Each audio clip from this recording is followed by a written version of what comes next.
Greetings, everyone. I'm excited to welcome Caitlin MacGregor, co-founder and CEO at Plum, to the show today. Caitlin, welcome. Thank you for having me. Yeah, great to have you here. Let's dive in. Tell us a little bit about your background. So I built two businesses before starting my own company a decade ago called Plum, and we take best-in-class industrial organizational psychology and combine it with technology to democratize access to data to understand the humans behind the work, what drives them and gives them a sense of self-worth and leads to increased quality of hire and retention. Awesome. It sounds like you've said that a few times. So Just a few. yeah, just a few. Now tell your background. Is it in psychology? Is it in business? Is it in a technical area? Tell us a little bit about your background and how you got here. Yeah, so I studied international development. Mhm. My third year of university, I went to school in Ghana and West Africa, and I thought I was going to go and work overseas for a decade and help, save the world. And then my first job was in Toronto, and it was to help a charity. And they wanted to start a social enterprise, so business from scratch, where the profits would go to support the overhead of the charity. And I got hired as employee number one, director of operations, and I built a sweatshop-free, locally made custom apparel company from the ground up, from scratch. And that's when I realized that my true calling was being an entrepreneur. Building something from nothing is what gets me out of bed in the morning. And after doing that successfully and having Oprah Winfrey wear my t-shirt, I then went on and was hired as the US president for a Canadian educational software company, and went down to New Hampshire and started that branch from scratch. And that's when I got exposed to psychometric data. My executive coach had designed an assessment while he was teaching at Harvard to generate extra income. And I was able to pay a very expensive consulting fee to use this assessment on everybody that applied for the position. And that's when I saw the power of this data. It's 4 times more accurate at predicting on-the-job success than a resume. And I was able to see that time and time again, screening in these people that were just diamonds in the rough that never would have got an interview, let alone be hired, if it hadn't been for this data talking about their work ethic and their ability to innovate and communicate and execute. And I just saw an opportunity to take it out of the hands of really expensive consultants that require a decoder ring to understand the data and democratize access to it, so that every person in every job, we could put people in the right seats at the right time using this data that's, like I said, 4 times more accurate than a resume. So started just over a decade ago, Plum, to marry best-in-class science with best-in-class technology to allow it to scale. Interesting. So tell us about that transition. You were in-house at a company using these assessments, this methodology, and then from there you saw, hey, I could actually make a business out of this. Yeah, so started originally licensing an assessment and trying to wrap technology around it. There was really no, a lot of the assessment space was pen and paper. There wasn't a lot of tech around it. And part of it's because it's almost like two worlds. Developers know how to make technology that can scale, but don't understand the science of industrial organizational psychology. And, psychologists understand the science of biopsychology, but they don't know anything about user experience and technology. And literally, I had to train developers to speak, industrial organizational psychology. And one of our leading product managers is a PhD in IO psychology that learned how to become a product manager. And, it's bridging these two worlds that just hadn't been done. There had been an over-rotation on the science in the industry, or an over-rotation on the scalability and the tech, but nobody that really had married these two worlds together properly, so that you could maintain that accuracy, but also have that beautiful customer experience, value to the end user, and scalability to be able to honestly just create brand new use cases that weren't available before this data existed at scale. So it was a process of figuring out how to bridge these two worlds, where it had been so many people had failed before. And, there's a lot of legacy. There's a lot, the psychometric assessment space, so the soft skill and cognitive ability, personality assessments, like that space has been crowded since World War II, when you had Myers-Briggs to help figure out how men returning from war could re-enter the workforce now that women had taken their jobs, how to integrate the two genders together. Like that's kind of what everybody thinks about when they think about this type of data. So there was a lot of need to bring it up to date and to really take it to the next level, and a lot of kind of bad science, snake oil that still existed in the space that we had to kind of get people to understand just how powerful and accurate this data is in 2023. Yeah, really interesting. I think we have a sneak peek at what Plum does, but yeah, tell us what products and or services does Plum offer? Yeah, so we started focusing on SMBs originally because that's what we were, and we saw how critical it is. You make one bad hire, it can be a loss of $300,000 on your business. So we really wanted to create something that somebody could self-serve and use and didn't require this expensive consultant. We wanted to create a positive user experience so that people would just go and take it. And so we worked really hard on creating that value for the candidate, making it easy to understand and kind of cut our teeth on SMBs. But we then started winning, really competitive RFP processes against really well-established legacy assessment companies, and we started beating them. And so with large enterprise customers. And so after we won our first two large enterprise customers that were multi-year contracts, all over 100K each, all global, type of use cases, we then about 4 or 5 years ago said, okay, wait a second, we should really solve the biggest pain point, which, is that this data is missing and it's so needed, and not just needed on candidates, but needed on employees as well. And who has the most data, who has the most candidates, the most employees? Well, enterprise customers. So we went all in and did something that's unconventional. We went from SMB, skipped right over mid-market and went straight to enterprise. And that was really difficult when we were 22 people at the time, but we did it. And we kept, winning these RFPs and kept showing that we had the ability to scale. We're deployed in 26 countries globally. We get over 30,000 people a month completing our assessment. We just were able to kind of lean in and build that rigor and scalability in infrastructure needed to serve, and a lot of them are financial institutions. So the, security and compliance are just, the bar is very high. And we just kept, surpassing the needs. And then that has allowed us to really primarily focus now on enterprise. And we still get some mid-market and some SMBs, but the focus is on supporting those enterprise customers and the full life cycle, not just talent acquisition anymore, but dealing with, internal mobility and employee development and their existing employees just as much. Yeah, no, really interesting journey because, like you said, not initially it was talent assessment, candidate assessment, and now you've transitioned into just the employee base and helping the employee base. And tell me a little bit more about that. Like now you're serving very large enterprises, 26 countries. So what is that assessment, or what are you providing for those existing employee bases at these large companies? Yeah, so it's the same assessment that a candidate would take or an employee would take. And really what we're doing is getting at the heart of what are their innate talents? What are the things that make them jump out of bed in the morning, excited about the work they're going to get done? By the time they end the week, how do they, do they look back and go, oh, I just had an incredible week. I can't wait for Monday. Or they're like, oh, I'm so depleted, drained. I'm dreading Monday. What is it that is driving them? And on the flip side, draining them and lead to burnout. That's all measurable. That's all industrial organizational psychology, which is the science of human behavior. And you can break that down into talents like innovation, communication, execution, and the individual behaviors. And so we capture all that in a single 20 to 25-minute assessment that's untimed, and people only have to take once. They can come back in a year and take it if they want, but that then is the representation of who somebody is and their ability to be successful long-term in a role. It doesn't focus on where they went to school or what they've previously done. The idea is anybody can be taught the hard skills with enough time and energy. So if all things were equal and you lined up a bunch of people, who are the ones that are going to be your top performers and stay longest in the jobs because they'll naturally outperform their peers, though they may need some upskilling and things like that on the eligibility front.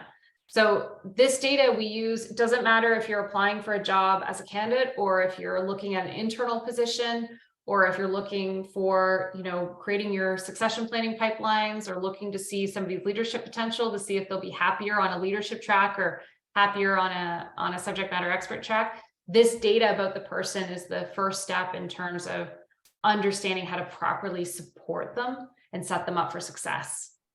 Yeah, I love it. It's so important. And I feel like a lot of people or HR departments aren't, maybe don't have the budget or just aren't armed with something so important as that to continue to cultivate that existing employee base. And you mentioned something earlier about maybe some company, kind of snake oil, and you don't have to mention anybody, but do people have to be aware that maybe some, assessment, firms out there are just not quality or just don't have any science behind it, and it's not going to produce any fruitful results? Yeah, I mean, Myers-Briggs, for example, you can take the assessment one day and take it a week later and have completely different results. There's no third-party evidence. It's never been peer reviewed where others have said that this is a repeatable, scientifically valid model. Instead, it's consistently been pointed out that it's not scientifically valid. It's no longer something that should be used other than for fun and interest. Their own website says you can't use it for selection.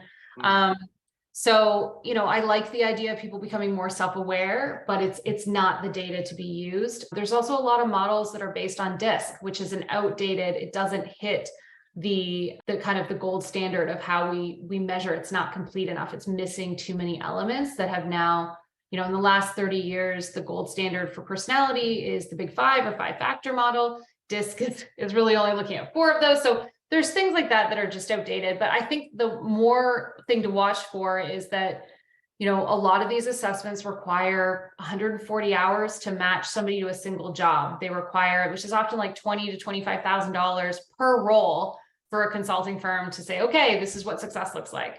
We've replaced that step with an 8-minute survey.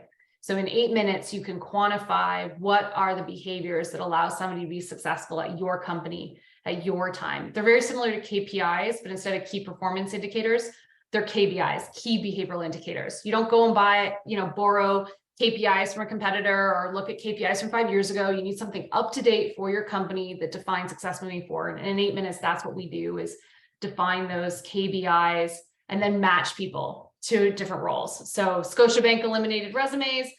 A candidate applies from university, new grad, and they get matched to 16 different jobs immediately to say, hey, you may only be a 40 match for financial services, but you're a 95 for commercial banking. And so in just 8 minutes, you can create those profiles to understand what does success look like. If you have the time and energy to upskill any potential gaps that may exist, they don't have 10 years of experience, they have 5 years of experience, but they're a 99 match. Maybe you should have a conversation. Yeah. And that, for me as a CFO, that's a real eye opener, because I know I've done Myers-Briggs several times. I'm pretty sure I've done DISC in the past at maybe a corporate retreat or whatever it might be. So that's a real eye opener that those are really outdated, or maybe didn't really have any hard, like science, I don't know how to say it technically, but, scientifically proved or hard data to really prove that they are valid in the workplace. So that's a big eye opener to me. So tell me, it sounds like you guys have been around for a while. When did you found your company? A decade ago, 2012, so just over a decade ago. Okay. Yeah. Okay, so just over a decade. So we spent the first few years licensing the assessment, and then 2015, that's when we launched, where we rebuilt all of our intellectual property in-house from the ground up and launched it, rebranded as Plum. And so I'd say 2015 is really kind of the beginning of when we really became our own real business. And then 2018 is when we went all in on going enterprise. That's interesting. So initially licensing, say, that assessment, but then did you say by 2015 you had figured out, maybe at that point you created your own IP and then no longer needed that licensing. Now you've got your own IP and basically relaunched your product. Yeah, there were too many limitations. Like, we had learned kind of where all the gaps were, that in order to really dominate this market and become the leading talent assessment platform, there were too many gaps and there were better ways of doing things. So it was kind of like our training wheels to understand what we needed to build properly to meet the needs. And really the first, what we were licensing, the science wasn't as rigorous as we needed it to be for where we were going. So we had the ability to, be our own customer when we were running the ed tech company, kind of take a licensed version to market to learn what was needed. And then taking all those lessons, building it the right way from the ground up, and really, a method that was as inclusive as possible. A lot of people think assessments are about screening people out and getting to that short list. This is really about screening people in. This is about having an assessment that looks at everybody's potential and says, where are they going to perform best? If you need somebody that's really innovative in a role, who are your most innovative candidates? Who are your most innovative employees to then be considering? And, ultimately everybody agrees that a structured interview is one of the best, rigorous steps that you can put in any selection process. The question is, who are you bringing in for that structured interview? And what Plum does is gives you the most accurate, objective data to ensure the people that you bring in for that structured interview are the ones that are most likely to be successful and be happy and fulfilled as individuals so that they stay longer too. Yeah, it makes a lot of sense. Now, where are you guys based? Are you virtual? Do you have a HQ? Yeah, so we originally were based in Waterloo, Ontario, and then in the pandemic, like everybody else, went fully remote and then realized that was the best way to keep growing and really create equity amongst the team because we kept growing more and more across Canada and the US. And so to keep maintaining a physical office when less and less people could actually access it didn't make sense. So we went fully remote officially this summer, but we've really been building that muscle like so many over the last 3 years. What's great though is that we just closed $6 million US of new growth funding, and we're now hiring a whole bunch of new headcount, and the onboarding has been fantastic because there's so much recorded content. We have 2 people starting next Monday, but they weren't here last Friday for our employee appreciation / funding celebration. Well, we have it recorded. They can see, what they just missed, and they can get the overview of some important things that we captured in that employee appreciation celebration. So it's allowed us, as being fully remote, to actually onboard so much better because we have all of this maturity and documentation that just wasn't in place when we were in a physical office. Right, that gets lost. You come into the office and meet folks, and right, nothing's recorded there. So yeah, really interesting insight there. And what's your current team size? So we are we were 33. We just had 3 people start. So I guess that puts us at 36. Give us another week. I don't know when this is airing, but that'll be 38. We should be 45 by the fall. But yeah, it's one of those things that I think about how small WhatsApp was when they got acquired by Facebook. Forget about the acquisition part, but just how small they were with such a big footprint. And I think that for us, we've always really been looking at how do we be as efficient as possible and punch way above our weight and constantly prove that we can deliver that. If WhatsApp can do everything that they did with a team of 45, why can't we? Whereas we see a lot of companies, hiring a lot of people poorly and losing, the real output and productivity, whereas we keep making sure that every hire we make is the right one and that we're getting maximum output. So a small but mighty team. That's great. So 36 staff now, growing to 45 by the fall, hopefully. And anything you want to share around your revenue range or ARR range? We're between 3 and 10 million. We focus on, most of our deals are anywhere from 100,000 to $1 million. As I think there's a big range in there. It's all depending on the size of the company. So we were talking at our celebration on Friday. We remember when we were so excited when we started moving from $99 a month to annual contracts, and then remember the first contract that we got that was $10,000 annually, and we just thought, oh my goodness, that's so big. And now compared to it's amazing to see how things have changed and how those markers have really changed. The answers to those questions have really changed.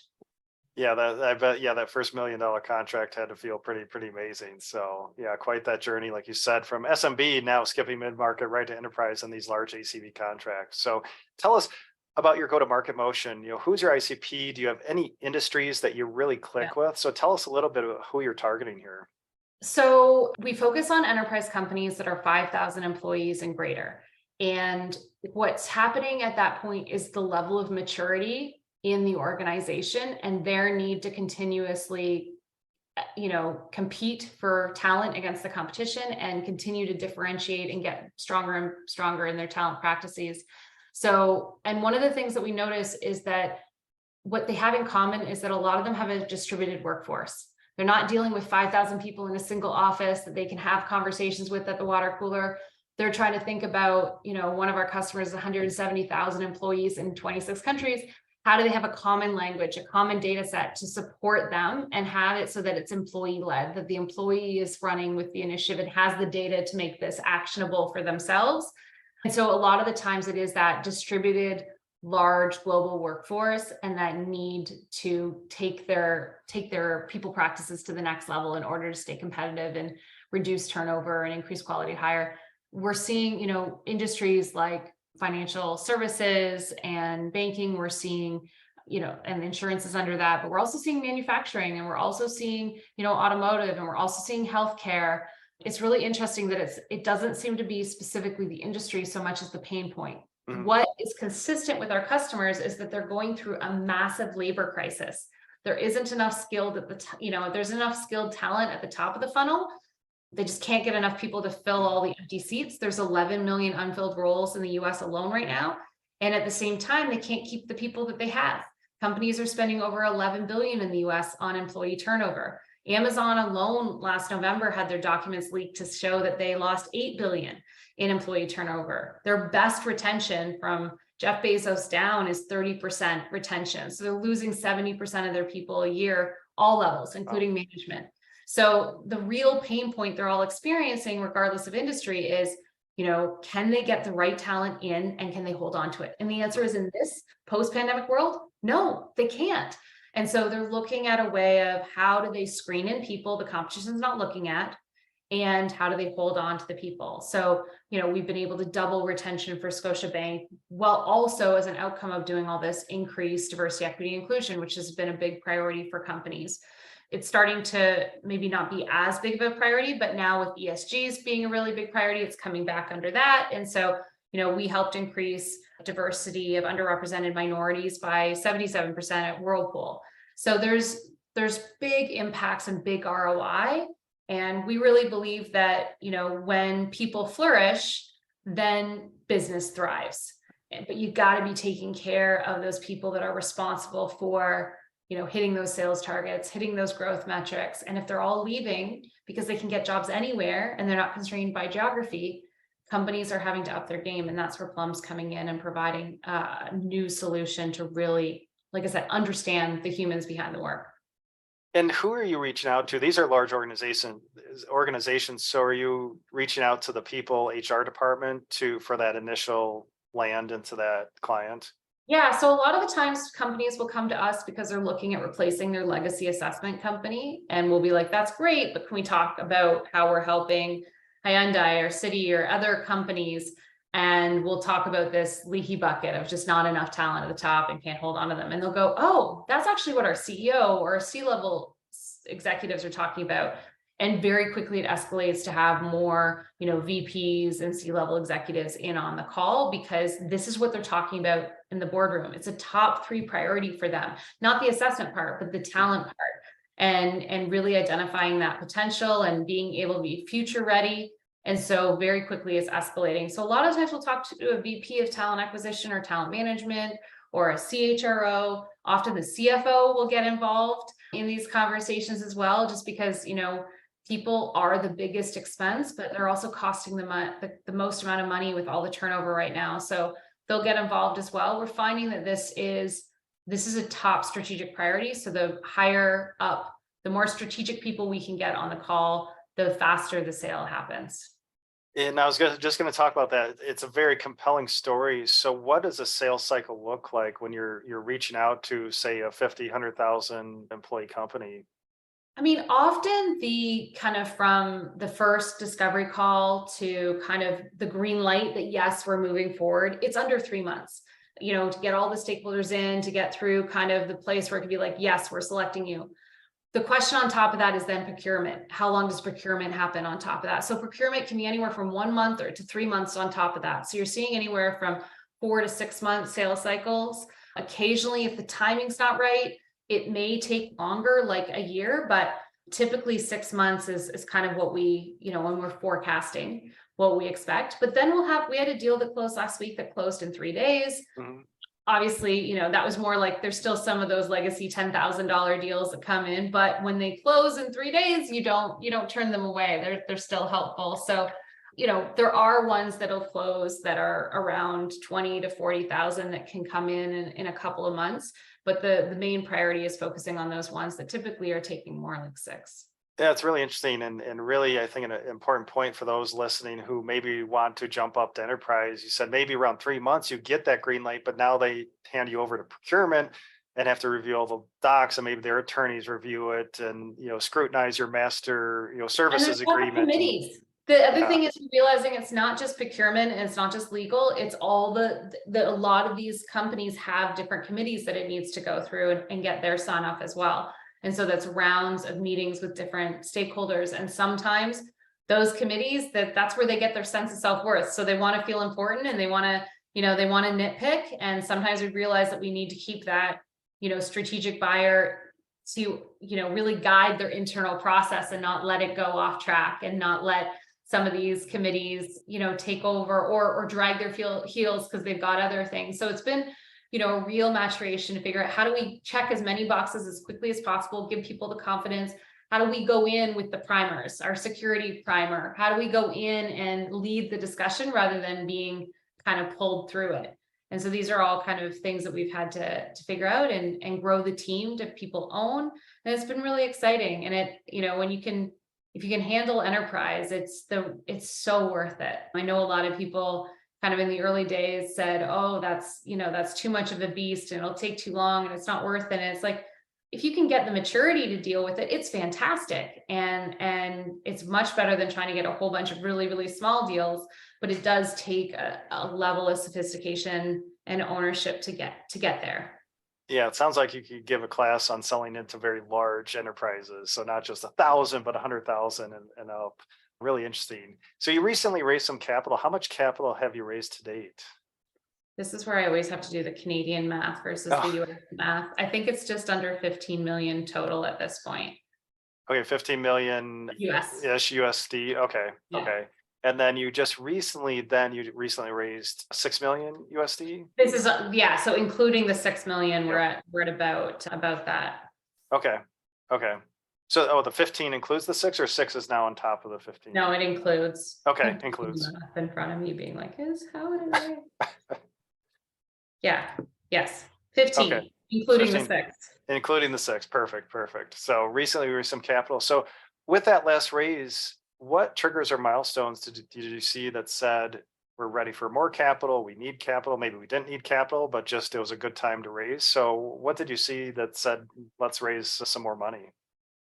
I mean, there were a couple of things for us. We launched talent management, which is focusing on the employees part of it to expand our platform. So, ideally when you hire your own people first. And then after that, you go out to market and fill in gaps. And so we launched that kind of extension of our platform, really differentiated as the space is the only ones to have both talent acquisition, talent management.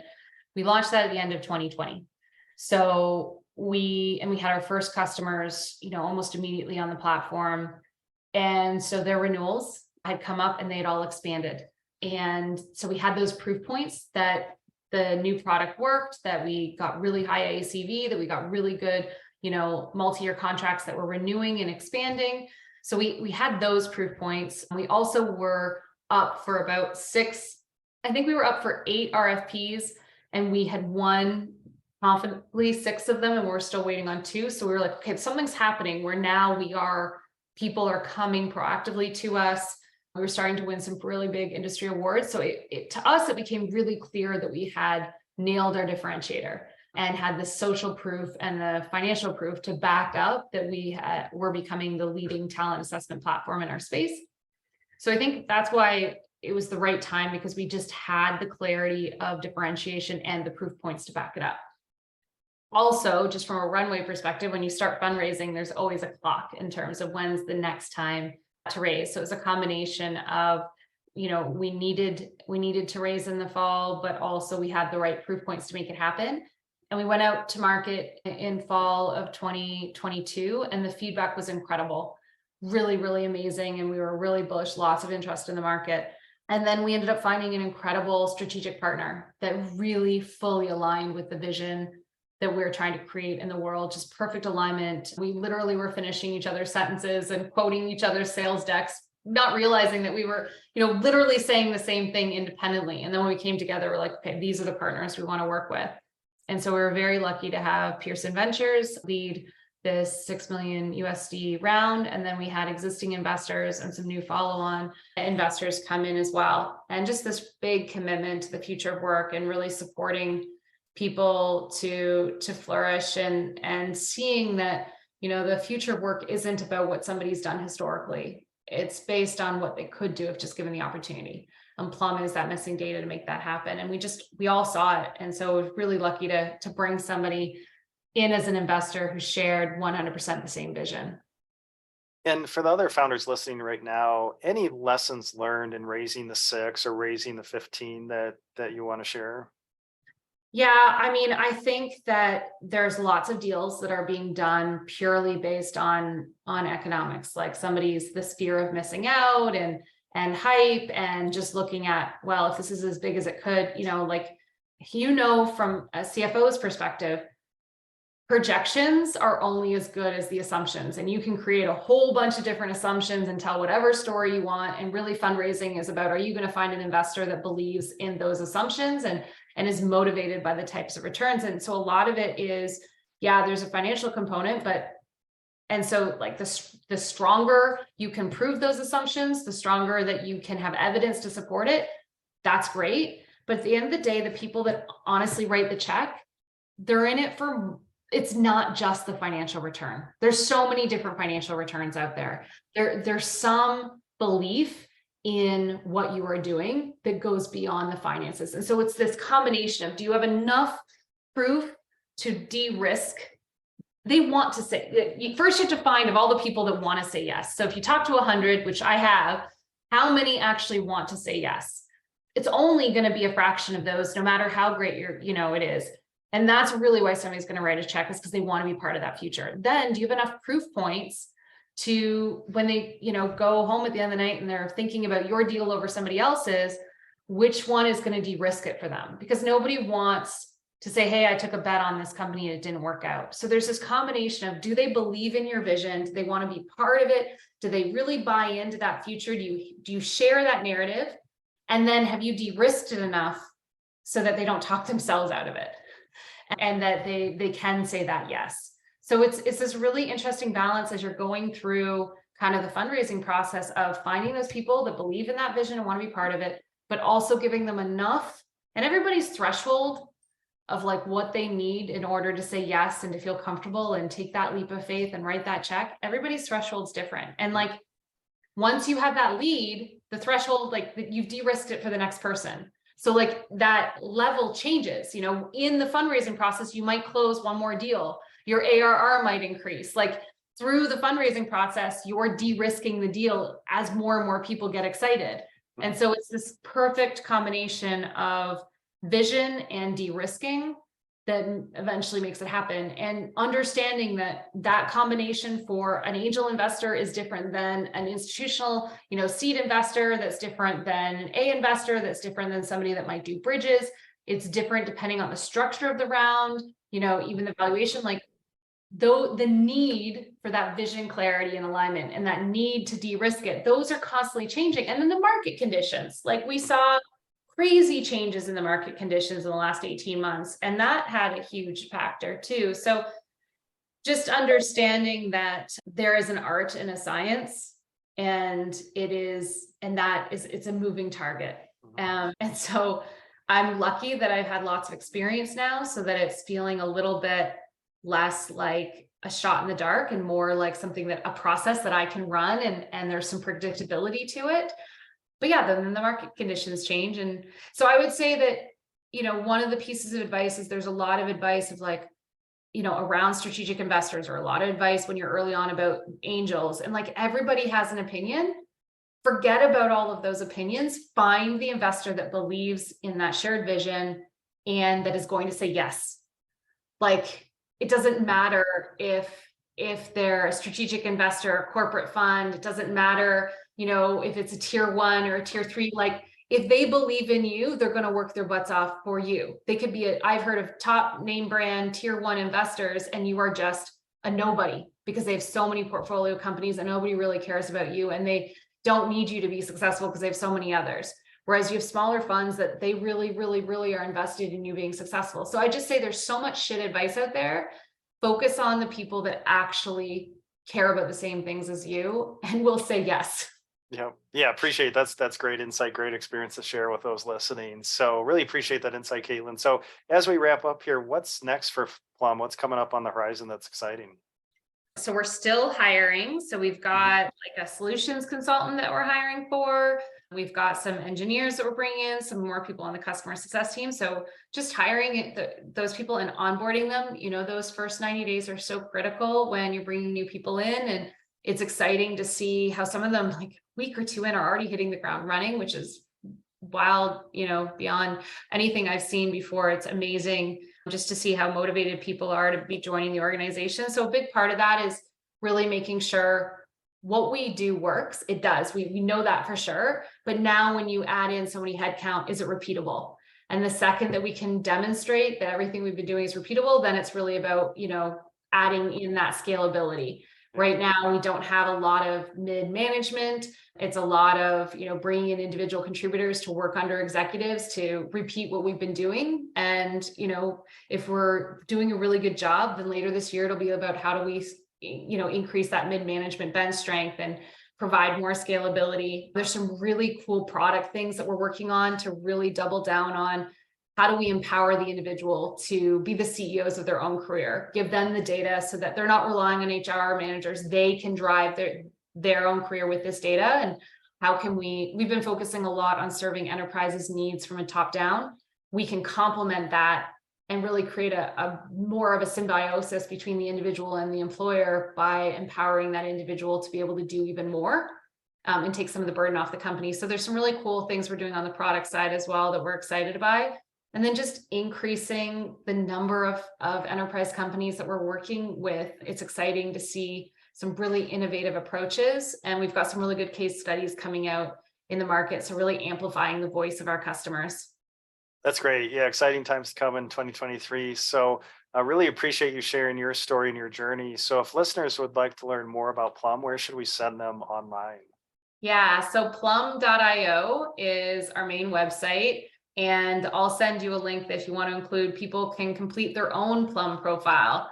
And like I said, it's just 25 minutes, and I'll give you the version where it's unlocked and you can complete your own Plum profile and get all 10 of your talents and see what drives and drains you and see the advice to help you, really flourish in your career. And so people can try it firsthand. Oh, that's great. Appreciate that. So check out Plum, plum.io, and then I'll put that assessment link in the show notes. So Caitlin, really appreciate your time today and sharing your story. Perfect. Thank you so much, Ben. All right.